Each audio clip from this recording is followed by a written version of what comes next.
ఈ యొక్క ఉదయకాల సమయంలో మరి ఆ ప్రభుత్వం తిరుమల గ్రామంలో విజయరాజు గారు కృపమణి గారు ప్రభుత్వాన్ని మరి ప్రభుత్వం స్థలంలోనే ప్రభుత్వం మూలరాయి వేయడానికి నీవే నిశ్చయించాను బట్టి నీకు చూస్తున్నాను. ఈ కార్యక్రమం ప్రారంభిస్తుంటుంది. ప్రార్థన ఈ మూలరాయి కార్యక్రమంలో ప్రతి విషయంలో నీవే నీ హస్తం గురించి ఈ కార్యక్రమం ఎంతో మహిమకరంగా జరిగించుకోవాలనుకున్నాం. ప్రభుత్వం అదే రీతిగా ప్రభుత్వం ఇక్కడ ప్రభుత్వం ఎందరైతే ఉన్నారో ప్రతి ఒక్కరిని ప్రభుత్వం నువ్వు చూస్తున్న ప్రభుత్వం కుటుంబీకులను ప్రభుత్వం ప్రభుత్వం నీ చేతులు పెడుతున్నావు. గృహం కట్టించుకుంటుండగా కావాల్సిన ప్రతి వనరులను సమకూర్చుకున్నాడు చెప్తున్నాం. నీవే ఆకాశ వాకులు చెప్తుంది ఈ గృహము చక్కగా కట్టబడడానికి చక్కటి మెటీరియల్ ప్రభుత్వం సిద్ధపరిచి నమ్ముతున్నాడు. అంత ప్రభుత్వం సక్రమంగా మర్యాదగాను జరిగించింది.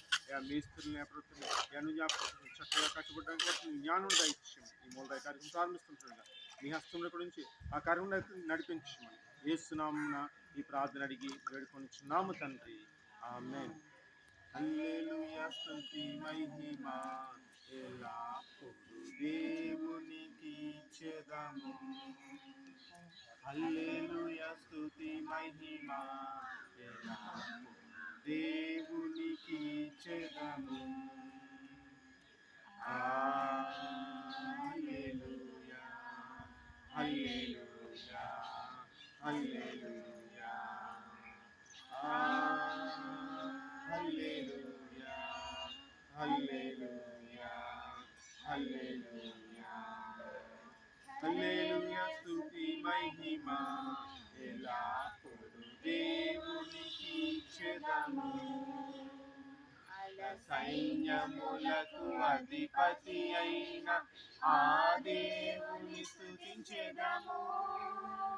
అల సైన్యములకు అధిపతి అయిన ఆ దేవుని స్తుతించెదము.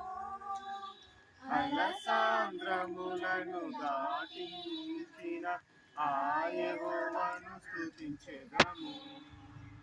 అలసాంద్రములను దాటించిన ఆ యెహోవాను స్తుతించెదము.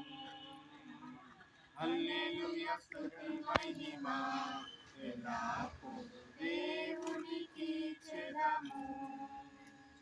హల్లెలూయా స్తుతి మహిమ ఎల్లప్పుడూ దేవునికి చెదము. ఆకాశము నుండి మన్నాను పంపిన దేవుని స్తుతించెదము. ఆకాశము నుండి మన్నాను పంపిన దేవుని స్తుతించెదము. బండ నుండి మధుర జలమును పంపిన ఆ యెహోవాను స్తుతించెదము. బండ నుండి మధుర జలమును పంపిన ఆ యెహోవాను స్తుతించెదము. హల్లెలూయా స్తుతి మహిమ ఎల్లప్పుడూ దేవునికి చెదము. హల్లెలూయా హల్లెలూయా. పరిశుద్ధ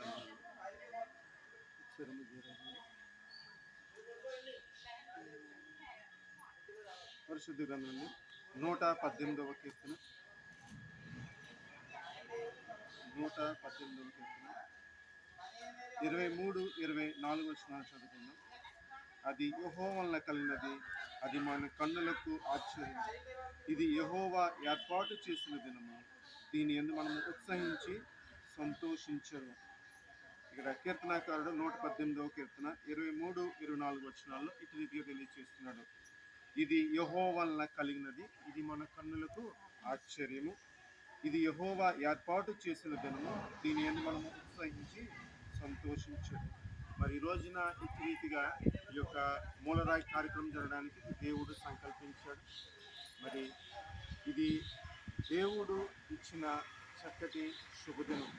అది శుభదినమున ఇటు రీతి కార్యక్రమం జరగడానికి ఆయనే తన హస్తమును ఇక్కడ తోడుగా ఉంచి ఈ కుటుంబీకులకి మరి దేవుడు తోడుగా ఈ కుటుంబీకులను బలపరిచి ఈ యొక్క మూలరాయి కార్యక్రమం జరగడానికి సమస్తమును జరగడానికి ఆయనే కృప చూపించాడు.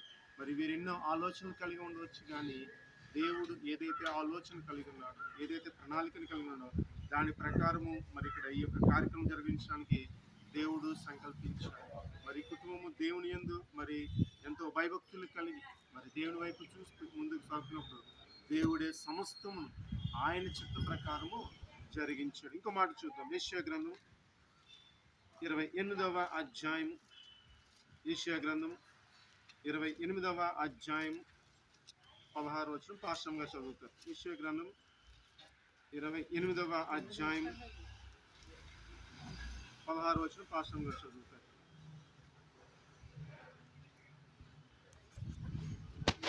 ప్రభువగు యెహోవా ఇలాగ సెలవిచ్చుచున్నాడు, సియోనులో పునాదిగా రాతిని వేసిన వాడు అది పరిశోధింపబడిన రాయి, అమూల్యమైన కలరాయి, బహు స్థిరమైన పునాది అయిన మూలరాయి అయి ఉన్నది. విశ్వసించువాడు కళ్ళపడడు. ఆమె ప్రభువగు యెహోవా ఇలాగ సెలవిచ్చున్నాడు, సియోనులో పునాదిగా రాతిని వేసిన వాడును నేనే. ఇక్కడ దేవుని వాక్యము సెలవిస్తుంది, పునాదిగా రాతిని వేసిన వాడు దేవుడే. మరి ఈ యొక్క కార్యక్రమం జరిపించేది ఆయన తన హస్తము మరి ఇక్కడ ఉంచి ఈ యొక్క పునాది మూలరాయి కార్యక్రమం ఆయనే జరిగిస్తున్నాడు. ఈ యొక్క పునాది రాయి ఎటువంటిదంటే ఇక్కడ రాయబడింది, అది పరిశోధింపబడిన రాయి, అమూల్యమైన రాయి. ఇక్కడ ఈ కార్యక్రమం జరుగుతుంది ఏంటంటే అది దేవుని చిత్త ప్రకారం జరుగుతుంది. దేవుడు తానే సంకల్పించి ఈ రోజును నిర్ణయించి ఈ చక్కటి అమూల్యమైన రోజును మనకి దయచేసి అంటారు కదా, బహు స్థిరమైన పునాది రాయి అయి మూలరాయి అయి ఉన్నది. అది ఎలా ఉంటుందంటే స్థిరమైన రాయి ఉంటుంది. మరి ఈ స్థిరమైన రాయి ఎటువంటిదంటే క్రీస్తు అనే బండ మీద కట్టబడిన రాయి. ఇలా మనం చూసినట్లయితే ఇక్కడ కింద రాయబడింది, విశ్వసించువాడు కలవరపడుడు. దేవుని యందు విశ్వాసం ఉంచి మరి కుటుంబము ఈ యొక్క పని కార్యక్రమం మొదలుపెట్టారు. మరి ఈ కార్యక్రమం ఎలా జరుగుతుంది, ధనం ఎలా సమకూడుతుంది, మరి ఈ యొక్క పనివారు కానీ మేస్త్రి కానీ ఈ మెటీరియల్స్ కానీ అన్ని విషయాలను ఎలా మరి పని జరుగుతుందని రకరకాల ఆలోచనలు మరి కుటుంబ యజమానులకి ఉంటుంది. అయితే దేవుడు అంటున్నాడు, దేవుని యందు విశ్వాసం ఉంచినట్లయితే మీరు కలవరపడవలసిన పని లేదు. దేవుడే తన హస్తమును ఆయనే ఉంచి ఆయన జ్ఞానంనిచ్చి చక్కగా కావలసిన ప్రతీదిని సమకూర్చి ఆర్థికంగా సమకూర్చి పనివారికి దేవుడు వివేచనిచ్చి చక్కగా ఈ యొక్క కార్యక్రమం అంతా చక్కగా కట్టుబడి చేయడానికి దేవుడే కృప చూపిస్తాడు. బైబిల్ గ్రంథంలో 2 మాటలు ఉన్నాయి. పునాది అన్నది ఏంటంటే క్రీస్తు అనే పునాది, మూలరాయి అంటే ఎవరంటే క్రీస్తు. మరి ఈ యొక్క పునాది లేదంటే ఈ యొక్క మూలరాయి కార్యక్రమం జరిగించేవాడంతా దేవుడే. బండ మీద కట్టబడిన గృహం మాదిరిగా వీరుంటున్నారు. మరి ఈ కుటుంబం ఎంతగానో దేవుల్లో బలంగా ముందుకు సాగుతూ విశ్వాసము కలిగి మరి ముందుకు సాగుతున్నప్పుడు దేవుడే ఏం చేస్తాడంటే ఆయన హస్తం ఇక్కడ ఉంచి ఆయన ఈ కుటుంబాన్ని బలపరిచి ఈ కుటుంబము మరి ఈ యొక్క కార్యక్రమం జరిగిస్తుంటుండగా ఈ కార్యక్రమం అంతా చక్కగా జరగడానికి దేవుడే కృప చూపిస్తాడు. మరి దేవుడి ఈ మాటలు మన వినికిట్లో దీవించిన గాక. పాస్టర్ గారు ఒక మాట చెప్పి తర్వాత ప్రార్థన చేసిన తర్వాత తదుపరి కార్యక్రమానికి